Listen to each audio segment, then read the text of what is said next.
annagana lagu furay wareegana lagu furay annagana soo gabagabeynay yacni waa cajaa'ibka waxa weeye kubadda weeye baashu waxay ku fiican tahay in khibradii kubaddii hore loo ciyaari jiray qaar laba dhabalka korboodayaa jiray magarasa laba booto waxa la oran jiray yaan xataa ku arkay meesha magaras caawa anagu waxaanu ka mid ahayn kooxii ka qayb qaatay wareegan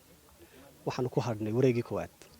halkani waa garoonka Xaaji Askar Stadium ee magaalada Gabiley xarunta gobolka Gabiley waxaa caawa lagu soo gabagabeeyay tartanka bishii barakeysnaa ee Ramadaan kaas oo loogu magac daray dhalinyarta cuslaatay waxaana caawa kulankani kama dambaysta iskugu yimid kooxaha ku kala ciyaaray magaca golaha deegaanka degmada Gabiley iyo magaca Buurta Jufo oo ka tirsan gobolka Gabiley waxaana ay halkani guusha ku raacday kooxda ku ciyaarisay magaca Jufo Liverday waxaana ugu horeynba halkaasi ka hadlay maamulaha garoonkani Xaaji Askar Stadium ee magaalada Gabiley bismillaahir rahmaanir rahiim awalan marka hore waxaan soo dhaweynayaa quality HD halkan ugu soo booqatay marka labaad ilaahay baa mahad iskale koobkan wuxuu noo bilaabmay bishii Ramadaan 8deedii meelaha waxa ka qayb galay 8 kooxood oo waaweyn 5 xildhibaan baa ku jiray oo golaha deegaanka koob qurux badan buu ahaa waxaanu hakinay labadii cishe ciidii iyo finalkii hakinay hadana shuwaalkii hadana waxaan raacinay diyaar garowgii 18 May caawu ilaahay nagu asturuno si qurux badan nagu dhameeyay waxa isugu yimiday oo horta ka duwan ciyaarihii hore oo dareen gaar aniga siinaysa laba kooxood oo ka soo wada baxay group ciyaartoodii kuwaad barbaraahayd finalkii barbara ku dhacay rigoorayaashii la laagtay 10 rigooreen ka badan oo barbaraa waxa la kala dhaliyay 3 gool iyo 2 gool marka labada kooxood waxaan laba kooxood isku awooda isku dheelitan walow aad mooday hal koox inay aad u cusleedo dad waaweyn oo macallimiintii iyo ay ku badan yihiin dad mas'uuliyiin haddana waxay ahayd ciyaar qurux badan oo ilaa group stage-kii ilaa iyo finalkii barbaruun bay ku wada socotay ciyaartii koowaad barbaro finalkii barbaro rigoorayaashii barbaro waxa oran karaa labadii kooxood ee waxay ahaayeen markaad qaab ciyaareedkooga eegtay ismatalayay intuu koobku socday sidoo kale waxaan u mahad celinayaa garsoorkii gacanta ku hayay koobka Nagiib Xasan iyo Galad aadan oo ahaa labada nin ee intaa uu socday koobku hayay sidoo kale Saacad Xaashi Cabdi oo caawa ciyaartan isna garsoorka hayay finalka ahayd ayaan isna aad ugu mahad celinayaa iyo cid kasta oo ka qayb maadaama Fatxiya aad ugu magac darteen dhalinyarta cuslaatay tartanka aad qabateen intee in lagba ku jiray dhalinyarta cuslaatay aad magacaabi kartaan wallaahi koobka gibigiisu wuxuu ahaa dhalinyar cuslaatay marka la leeyahay waa ciddii ka baxday diiwaanka xiriirka ciyaaraha ee heerka koowaad ciddii ka baxday waa dhalinyar cuslaatay marka oo waxay noqonayaan ciyaarihii maxalligii weeyaan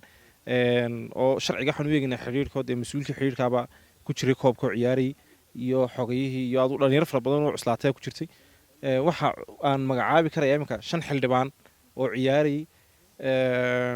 waxa kamid ahaa bahda maanka ee ku ciyaarisay dhakhtarka dhimirka ku ciyaarisay oo markii dambe heer ku ciyaarisay sidoo kale ciyaartooygii hore ee gobolka oo dhammaantood halkan kamid ahaa dad badan oo caynkaas oo waliba mas'uuliyiin badan ayaa ciyaaray macallimiintii kooxaha heerka koobaad gudoomiyaashii kooxaha heerka koobaad intuba way ka muuqdeen dad aad u fara badan baa isku arkay sidoo kale waxa halkaasi ka hadlay xildhibaanada golaha deegaanka degmada Gabiley ee kala matalayay golaha deegaanka degmada xildhibaan Mursal Maxamed Jaamac iyo xildhibaan Madayb waxaana hadaladoodii ka mid ahaa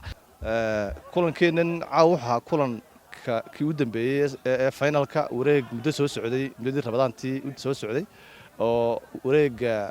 kooxaha dhalinyarta cuslaaday runtii oo xildhibaanada laftooduna ay qayb ka ahaayeen ayaanu xaggan caawa ku soo gabagabeynay ciyaartii soo dambeysay aan ku wada ciyaarnay sidaad sheegtay waxa isku haleelay kooxda ku ciyaaraysa magaca golaha deegaanka oo aanu hogaaminay iyo kooxda ku ciyaaraysa magaca Jufo Liverday oo xildhibaan Maxamed iyadana wax weyn hor socday ciyaartii finalka halkani waxay ciyaartu ku soo dhamaatay waxa weeyaan babadhac gool kulaag baa lagu kala baxay waxa weeyaan koobkana waxa ku guuleystay kooxda Jufo Liverday waan u hambalyeeynaa kooxda guuleysatay koobka ku guuleysatay si guudna kooxihii ka soo qayb galay dhanbaan runtii waxa weeyaan aan u hambalyeeynaa ujeedku runtii wuxuu ahaa in aan dhiirigelino anaga lafteedu ka mudanayaal ahaan aanu dhalinyarta dhiirigelino muddadii halkan lagu ciyaariyay xiise gaar ah runtii lahaa ciyaarta u dambeysay waad arkayseen sawax iyo buuqa ka dhacay runtii dhexjoogga iyo hawshan qabanqaabadeedana xildhibaanadu door muhiim ay ku lahaayeen tiraba ilaa 5 xildhibaan baa kooxaha kala duwan u kala ciyaarayay taasina runtii dhiirigelin iyo dareen gaar ah ayuu runtii wareegga u yeeshay iyo xamaasad gaar ah wareegga u yeeshay horta ugu horeyn ciyaartan ciyaar xamaasad lahayd ujeedadeedu ugu weynina waxay ahayd dhiirigelinta dhalinyarta Gabiley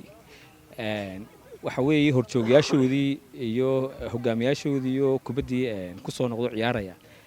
waxay u tahay dhiirigelin inay kubadihii iyo sportska xoojiyaan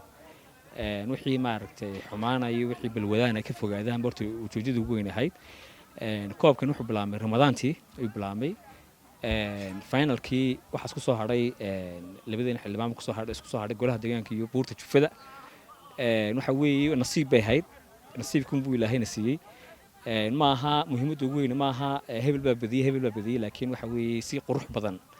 oon ku jirin xumaan ku jirin oo aad u qurux badan oo fiican ayay ciyaartana kusoo dhamaatay kooxdani aad la ciyaaraysayna golaha deegaanka degmada Gabiley waxaad ahaydeen kooxihii furay isla wareegani bilowgiisii taas laftirkeedu iyadu maxay idin ka dhigan tahay maadaama labadiina xildhibaan haddana aad dib isugu soo noqoteen ciyaar waxa weeye horta dee waxa maasada ku jirta wey koobkan ama ciyaarahan ku jira wey annagana lagu furay wareegana lagu furay annagana soo gabagabeynay yacni waa cajaa'ibka waxa weeye kubadda weeye malay ma ogtahay cid gaaroo dee ma ogtahay bahashan laleeyahay hebel baa maaha laakiin waa nasiib kubaddu waa waxyaalaha qadarkeed nasiibku waxa weeye sports ahaan loo ciyaaro weeye aan laakiin la siyaasadeen wey kubaddu marka waa xamaasadda ku jirta weeye inaanu labadii kooxood lagu bilaabay inay kusoo gebagabeeyaan oo mid ahaan ay qaato koobku qaado guud ahaan dee ciddii 8 kooxoodba ku ciyaaray guud ahaan wareegan ku ciyaarayay de waxa weeye waa rag waaweyn oo mas-uuliyiin oo dhalinyarta cuslaatay degmada weeye markaa dee aad baan horta aan ugu faraxsannahay in horjoogayaal u noqono dhalinyarta degmada sidoo kale waxaa halkaasi ka hadlay xildhibaano ka mid ah golaha deegaanka degmada Gabiley oo caawa munaasabadani gabagabada goobjoogka ah oo ay ka mid ahaayeen xildhibaan Cabdi Cali iyo xildhibaan Cabdirashiid Haybe Faarax waxaana hadaladoodii ka mid ahaa horta aanu waxaan taageersanaa niman horta halkan waxaa ku ciyaarayay raggii waaweynaa kubadda Gabiley magaca ku laasay Maxamed Cabdilaahi iyo awga iyo rag waaweyn baa maanta halkaan caawa halkaan ku arkay ciyaartuna waxay isku xasuusinaysaa berisamaad iyo kubadii hore iyo dhalinyartii dambe ay soo gaadhayo horta saasay xamaasad bay ku lahayd sida dhalinyar qaarkood Hargeysa ka yimaadeen qaarkood reer Gabiley yihiin oo dhalinyartii kubadda ka fadhiisatay ayaa horta caawa halkaan ku ciyaaray baash waxay ku fiican tahay in khibradii kubaddii hore loo ciyaari jiray qaar laba dhabalka korboodayaa jiray magarasa laba booto waxa loo jiray yaan xataa ku arkay meesha magarasa caawa oo kubaddii qadiimiga ee Gabiley ah waa xasuus bay leedahay bal waxay iskarab dhig leedahay kubaddii maan ilaabanaa oo kubaddii hore ee tacticska iyo xirfadii ay ku ciyaareen ciyaartoydii hore iyo xirfadda maanta ay ku ciyaaraan qofku isaga dhigay xoranayaa ninkaasi kubadda ku fiicay waa raggii hore Gabiley ciyaari jiray horta berisamaadka in wax lagu xasuustaa way wanaagsantahay waxay kaga duwan tahay laba tiin ma ahayn waxay ahaayeen niman daahan isku dhaweyn oo is soo gaaray oo kubaddoodii isku biirsaday marka waxay qiimo badan ayay caawa lahayd waanu habalay labada kooxood ayaa taageersan xildhibaan kooxda waaweyn ku jiray ma taageersanaa Maxamed Cabdilaahi kuwa sameeyay waaweynaa kuwa kala dhalinyar bay ahayn qolada golaha deegaanka ayaan taageersanaa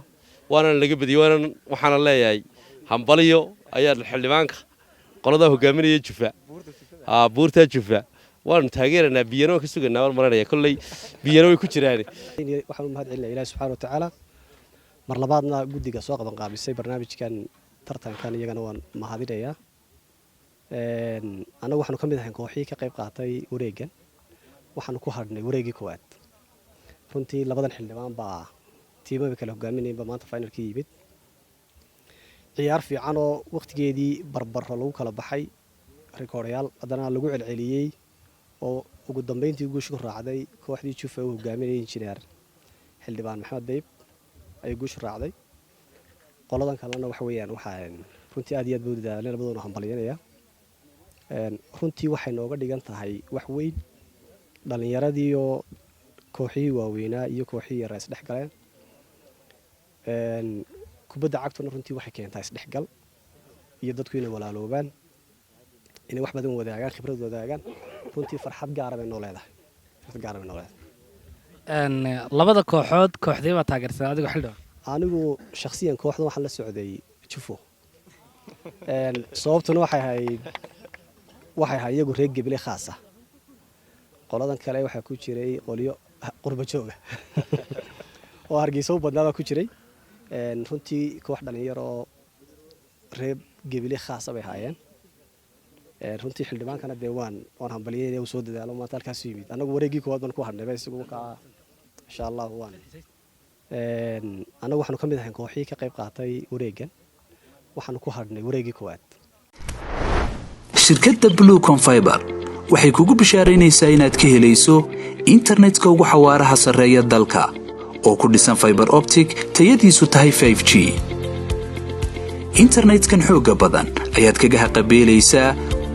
goobtaada ganacsi, shaqo amaba gurigaaga. la soo xidhiidh waaxda daryeelka macaamiisha oo soo garaac nambarka gaaban ee 555 ama 333. shirkadda Blue Confiber